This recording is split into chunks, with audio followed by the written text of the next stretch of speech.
All right, ladies and gentlemen, I'm Joe Reinch. I'm the Sports Information Director here. I just want to officially welcome you to Azusa Pacific Signing Day celebration and the Signing Day press conference with head coach Victor Santa Cruz. Before we get started, just want to ask everybody to at least turn your cell phones to silent or turn them off. And then also just an introduction, first a little bit about the program, about Azusa Pacific football. This last year, our first year of competition in the Great Northwest Athletic Conference, Azusa Pacific finished the season on a 4-game winning streak, twice knocking the conference leader out of first place during that stretch, and then 8 players were named to the All-GNAC team. Today, Signing Day got off to an early start, had an early fax from El Paso, Texas, continued into the afternoon with 14 players in all signing their commitment to Azusa Pacific football. As we welcome Azusa Pacific football head coach Victor Santa Cruz, I want to encourage everyone here in attendance and those of you watching at home to help Coach Santa Cruz and Azusa Pacific University win a Telly Award for the Life on Film movie on Coach Santa Cruz. The film's titled Life on Film Victor, and we've provided a link on the Azusa Pacific Athletics Facebook page, and that'll allow you to view and vote for the film, which was produced by Azusa Pacific's Department of University Relations. Without any further ado, here's head coach Victor Santa Cruz.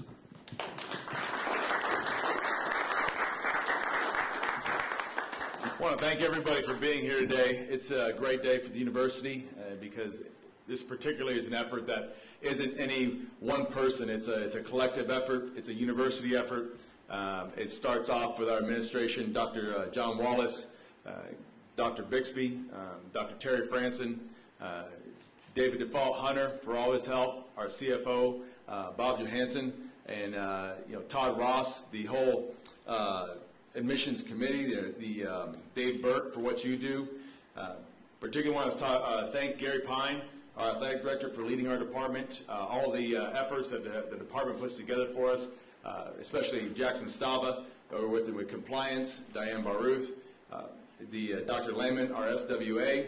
I also want to thank Heather Ham, the whole compliance committee, for what they do to make this possible. I'm also particularly thankful to the athletic training staff as they've helped us always along the way to provide us, give us support. And I also want to be able to say thank you to Paul Flores, our faculty athletic rep, who does a great job really spearheading the academic efforts that we do here. I also want to thank Carly Buys for her effort with admissions. I want to thank Rosie for leading up the cheer squad with us and the support you give us.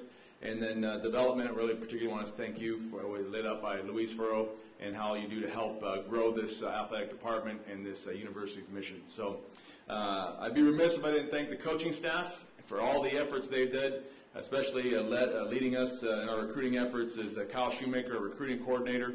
I want to thank John Pierce and Brett Charleston for the efforts they give to be ready to notice, to make sure all the equipment and just everything we need there to be ready to go. They do an outstanding job. I'd like to also just thank our families for putting up with a lot of late nights on the road and late night phone calls. And so we're going to start recruiting our families again to get back on board for another year after this. But I want to just say that I'm sure there's a lot out there who maybe I missed, and forgive me for doing that, but this is an effort that is a university effort, and I think that's why we get to celebrate as a school, because this is a 12-month effort to get this together. And so for this, I'm so proud of the university and just everything that we've done together to make this possible, and as we talk about this new class for 2013.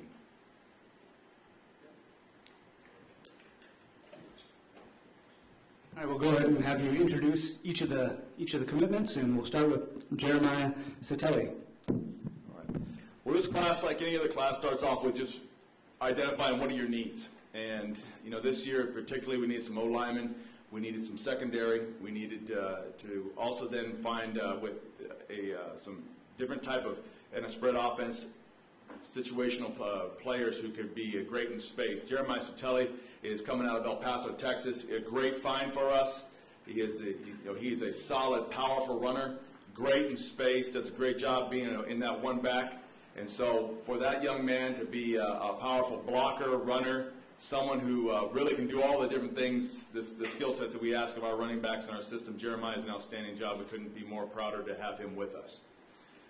Going on in next is Ricky Verschatt. One of the things with Ricky Verschatt, is that Ricky is a big 6'6", 290-pound tackle. and we knew we needed to upgrade as far as our O-line. We graduated guys like Luke Marquardt, Robbie Palacios, so we need to get our tackles up there. We obviously, this is a big league that we play in. When I mean big, is that there's some big O linemen, big D linemen in the trenches, and so we need to go with size. Ricky gives us that size. He's someone who we're excited for the future as he grows, and under Jackie Slater's tutelage, I think he's going to have an outstanding career with us. Moving on, and really I'm reading through the particular order that the faxes came through. I think this morning at 6 a.m. as the crew was ready to go, setting up everything. I know I've eaten more donuts than I probably need to for the next 2 months. But it was just as the faxes came through, I'm going to read this order, so the highlight films are there for you to see what they are. Next came in with Andrew Elfers. Andrew is a outstanding quarterback coming out of Maranatha High. Andrew is a young man that, we're really proud of who he fits with our university, really proud of his athleticism, proud of what he can do as a person in this university, but also as the leadership skills he brings. We were able to get in the mix with a lot of different Division I schools in talking with him and signing him. And so as I talk about all these players, I think this year particularly what young people are most excited about is this is a Southern California option for young people to stay home here, and also a Southern California option for other people to come to our place from out of state, because they're to be able to have this type of education, access to opportunities like being in the Los Angeles basin is very rare, and also to have the level of education and be able to have the community that we have is pretty rare. And so a lot of young men were able to choose us over other schools that would normally, in some of the recruiting conversations, recruits would tend to lean to. And I think it's a real tribute to this university, the efforts going in, and also the education process of happening in our marketing to say, hey, this is a far better option for a young man to choose and for their family to achieve the goals that they want their young man to do. So coming in with next after Andrew was Mitch Shepard. Mitch Shepard is another quarterback. We're going to have 3 senior quarterbacks next year, so we need to be able to bring in some young people to help develop. Mitch is another one of those dual threat quarterbacks, and in our system, every eligible position needs to be able to be a threat in space, and Mitch gives us that. Looking forward to his development. Going back to the O-line, Ahmad Sunda is a powerful interior O-lineman. He can play both guard positions, and he can play the center position. He's a strong 6'3", 295, athletic young man. He's a wrestler, and it's something we're always looking for, that empirical evidence to say, how can this man be somebody who's not just a big body, but be able to move with the type of demands we have with our O-line, the different gap scheme blocking, the zone blocking, screen game, and we believe Ahmad fits that really well. Going to a secondary position, C.J. Broussard. Fired up about this young man. He's a boundary corner, and he played some safety and corner in high school. He's also someone who we can see perhaps getting in some packages of going a two-way player as he played receiver. Guy who showed up in camp for us over the summer, and I think both sides of the ball when they're recruiting him are just fighting over him about, hey, where can we put this guy? So we're very excited for him. He's someone who has a great commitment to the character ethics that we strive to be a part of, and he's also somebody who is a good-sized corner that we believe, especially in our league, we see a lot of big receivers can give us that press man coverage, and also if he had to, like I said, go play other ways, play on the other side of the ball. Ben Casebeer, excited about Ben. Here's the thing about the young man. He came to our camp. He is a tough young man. He is a rangy safety. I know he'll stick his nose in the tackle box. When you watch his tape, you see somebody who just wants to play a physical brand of football. His dad played football for us, and so anytime you get a chance to recruit a Cougar alum, you really want to jump on that. And so with Ben, I could see him just really coming in right away and just competing hard to get in the mix, because of the way he plays the game. I know he's not going to back away from any competition. The next young man is coming out of the Inland Empire. I think the Inland Empire is a rich recruiting ground, and so we were able to pull out, I thought, one of the biggest recruits of the Inland Empire in Tarek Miles. Tarek is a deadly threat in space. Fast, explosive. When you see him, he's a 5'8", 170-pound guy who is just full of muscle and explosion. Tarek, what I liked the most about him was on his trip, he just engaged everybody, and he found relationships right away. He left a real lasting impression of a young man who he's got a vision for his life. And so Tarek, once again, helps us with that spread option offense attack that you can put him in space. But I also like about Tarek, he's a great return man in our special teams, and so I know he can be a threat at any moment to bust it and score some touchdowns for us in the return game. Deji is one of our only transfer, junior college transfer in this signing class. We had some early transfers, JC's at the break. We'll get to in a second. But Deji is once again a guy great in space, solid young man, engaged the community when he was here. You were able to understand that this guy has got a great vision for his life, understands an appreciation for our code and what we want to do here. And so when you can fill the barn up with guys who are deep threats, who are space threats, those are the things you want to do when you're talking about our style of attack. Daryl Miller. Daryl Miller is a linebacker, running back, and I think Daryl is going to have an outstanding future with us.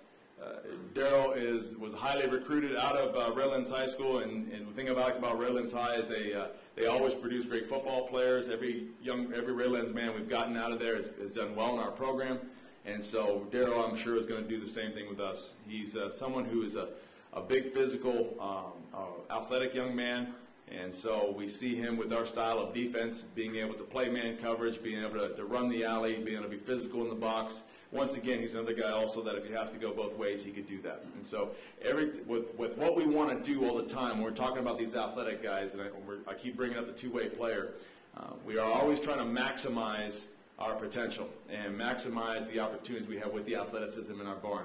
So if there's a package that we can create, and we saw this last year do this with a few guys, is that we will definitely do that. And so with every player we're having, obviously, with all these athletic guys we're talking about, are people who could do some two-way things for us. Zach McPherson. Zach's a young man we've known for quite a while because his brother plays quarterback for us. His brother will be a senior, so it's going to be neat to have Zach in our program. To see him grow up, to keep hearing the stories from his brother of what he's doing that week and how he performed on Fridays. To have Zach come in here, I feel like we just met him yesterday, but it's going to be a dream come true to have him a part of our program. Zach is another one of those just athletic young men. But what I like about Zach, you watch his defensive tape, he is going to hit you.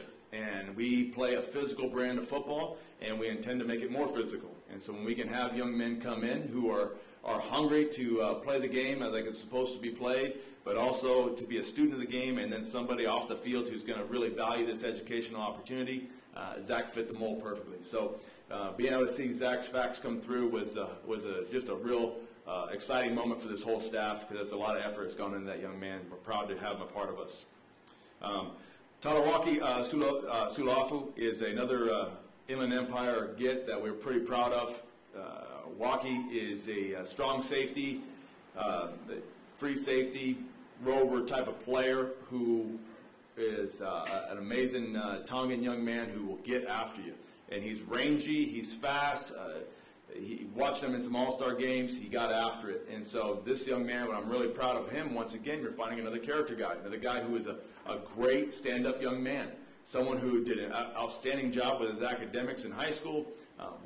We're excited to join him in this journey as he pursues his college degree and the vision he has for his life. And so we think the world of his family, and we couldn't be more proud to have this man a part of us. Moving on to Tyon Washington. Tyon comes out of Rancho Cucamonga High School, and it seems that school continues to produce great athletes. And with Tyon, I think we need to get some more depth at corner, and he plays we call a field corner position. Tyon can do it. He was a leading rusher for the Rancho Cucamonga High School at his junior year. They moved him to defense his senior year, had an injury early on, recovered from it, made an impact in the playoffs. I think he can bring some great depth, some great cover skills at the field corner. So Tyon, once again, was a guy who you saw his transcript and see that, man, he is really focused in on his grades, speaking to his teachers on the campus. You've really got a great vibe for this young man has a vision for his life, and those are the type of people we want to be a part of when we're talking about building champions while pursuing championships. Coming on lastly here, Christian Valeros. Christian is a young man who came to our camp over the summertime, and he just popped out. He's just a guy who wants to play football, and he's a rangy young man. He's a delightful person to be around. He is smiling all the time while he's playing, and while he intercepts the balls from the quarterbacks in summer camp, he smiled even more. And so we're excited to bring him part of our secondary, and he can play the safety positions. We have a rover position. He's just a football player, and there's no doubt about that when you watch his tape that he's just a football player. And so with this whole class, I'd be remiss if I didn't talk about our spring transfers. You know, we did have a great get with O-lineman Cody Clay, who he turned down Tennessee to come to us. And you see, and if you learn the backstory of a lot of these recruits, they're turning down some Division I schools to come to us. And that's exciting, not because they're just beating Division I schools, but you're getting young men who have a vision for their life and say, you know what, they want to be at a school that they can have it all. And being here at Azusa Pacific, we truly believe you can have it all. You can have that spiritual development, that academic development, that social development, and a community that's going to support you, professors who will engage with you and walk with you and be there to help you really learn the material, an administration that thinks about you every day when they come to work, and also a coaching staff that loves coaching you just because you're the person, not just for what you can do as a player. And so, you know, Cody Clay turning down Tennessee, I think, speaks volumes to what we're doing here as a school. The other one was having Andre Miles. Andre Miles brings us some veteran depth as a junior college transfer from RCC, as a safety position, big, tall guy, 6'1", 195, physical young man. I think he can do a lot of positions within our defense. And then last is Daz Stewart, transfer from San Jose State. Daz is a quarterback from San Jose State that's going to create more competition in our quarterback position, and I think that's always healthy for a program. At this moment, Joe will open up to comments, questions, and things that people want to know more about. All right, Coach, the first question, just finishing the year on a 4-game winning streak last year, adjusting to the Division II level, what kind of momentum did that give you with that late season push into the recruiting cycle? Well, I think what it gave you, it gave you the momentum for our guys to understand, hey, they can do it. And it's a part of growing. And so as I go back in my coaching tenure and I look at this last class, this last season, that's probably one of the seasons I'm most proud of, with the way the staff handled it, the way the players handled it, because it spoke to the strength that they have inside of them. We're always talking about, you know, being a champion as a person, and a champion as a person the attitude isn't trying to exist in the winning and losing. Their attitude is intrinsic, and it's able to take on challenges that may be far beyond them as far as the scope of what they can do, but they're going to grow into it and also surpass those standards and create a new standard. And I felt like our team did that. They caught that vision. There were some low times. I mean, when you go through that early on, there are low times, but I'm telling you what, you're in that room, you're proud of those guys, and when you end it that way and you're able to knock off the first place team twice, our team understands that, hey, we can do this, but more importantly, we can be people who produce winning instead of trying to just exist around it, you know. Coach, can you just talk about how you kind of rate this class, and especially, I mean, this is looks like another strong class. You know, your second year, going to be a second year in Division II, and how much that has helped. It seems like, you know, you're getting those top Southern Cal players, which before you know, when you're going to the other division, you didn't seem to get as much. Right.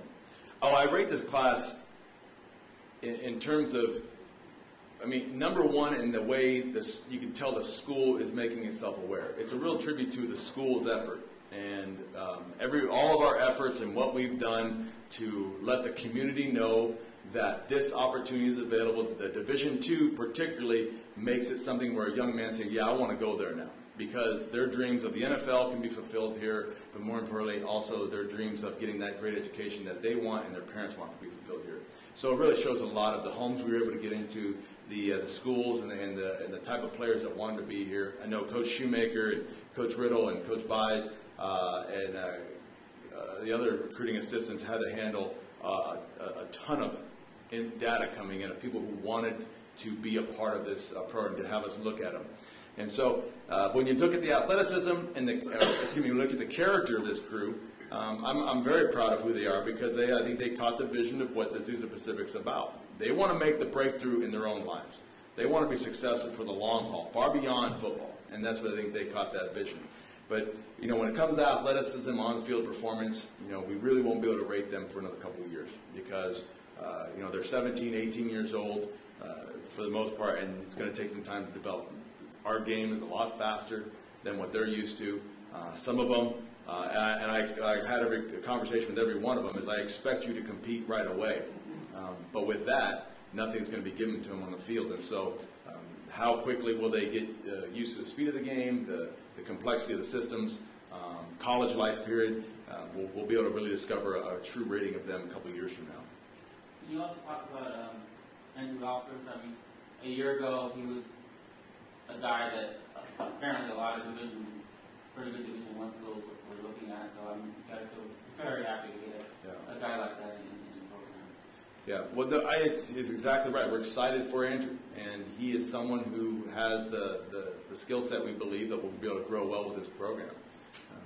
He creates a lot of competition at the quarterback position. He's a dual threat guy. So the way the cards fell for him this past season, I think it helped him see beyond football.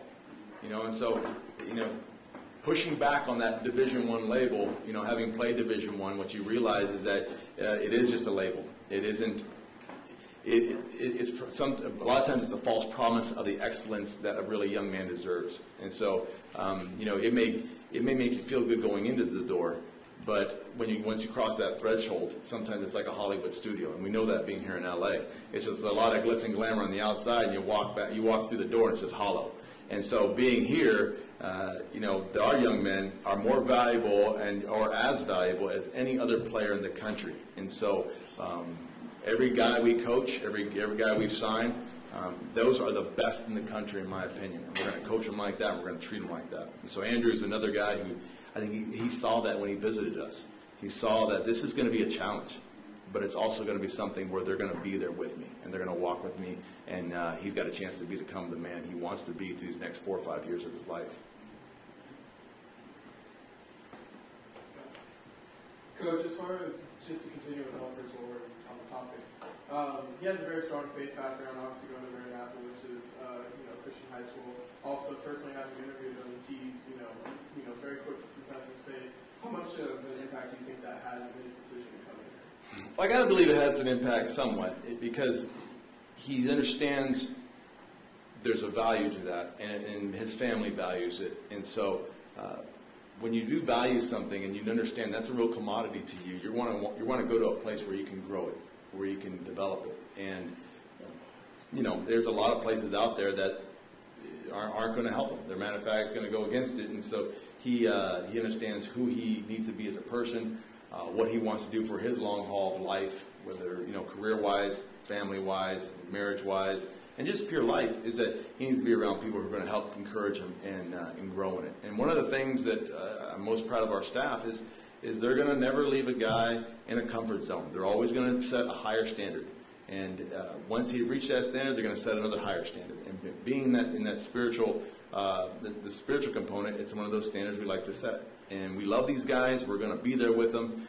We're not going to abandon them for a performance factor. We bring them into the fold. We tell them we're going to treat you like our own sons. But even like my own sons, I know they're very far from being developed. So I'm going to always set a higher standard, and I'm going to correct you when you're wrong.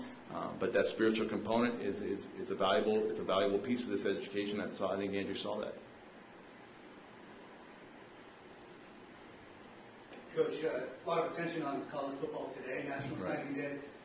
As a football coach, as a football person, where does this rank for you and your staff? You did Super Bowl, opening day of fall camp, spring ball, first game of the year, playoff. Where does National Signing Day fit in for you in terms of excitement level and what makes it exciting? Well, I think it's probably one of those great. It's like a playoff game for us. It's right. Hey, you get to this point. So much hard work has gone into it. There's been so many visits on campus, off campus. There's so many conversations. When you get to this point, it really becomes, I know a lot of coaches will say, hey, we didn't win a game today. Well, I understand that, and then in the practical sense, but you know what we did? We won an effort today. It's a real capstone to a lot of hard work and a lot of family decisions. And so, you know, that's, I think, the biggest thing. We're proud to have the privilege to coach these young men. These families trusted us with it, and I think that's something when you can attain somebody's trust like we did today. It's a real awesome moment. It's a humbling moment, and it's a celebratory moment because this program just got that much better, and so it's a lot of work that goes into recruiting.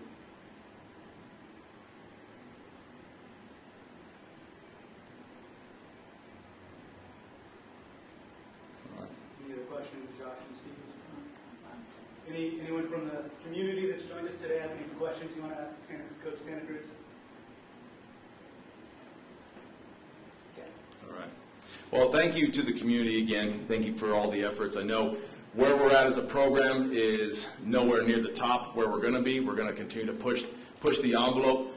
Like I tell the players and tell the community, is that we're not asking for permission to become a national champion and become a dominant program in this country. That's the vision for the program. I know we will become that program that's a light on the top of the hill that's shining bright throughout the country, throughout the world, just like our school does. And so we'll push every envelope to get there resource-wise, mentoring-wise, particularly also on the football field and how we coach and the effort we demand of our players. And so as this is just one of those days, we take another step closer to achieving that level, that status. And you know what? It's with that status, we're not looking to arrive, but continue to grow. When we hit that standard, we're going to push the barrier far beyond and keep on going. Because, like I said, you know, in the video, is that we do have this one life. We're not asking permission to be great. We're going to demand greatness every single day, and we're going to get up and live out the life God blessed us with every day. So thank you, community, for all you've done, and look forward to continuing celebrating this program as we move forward together. Thank you.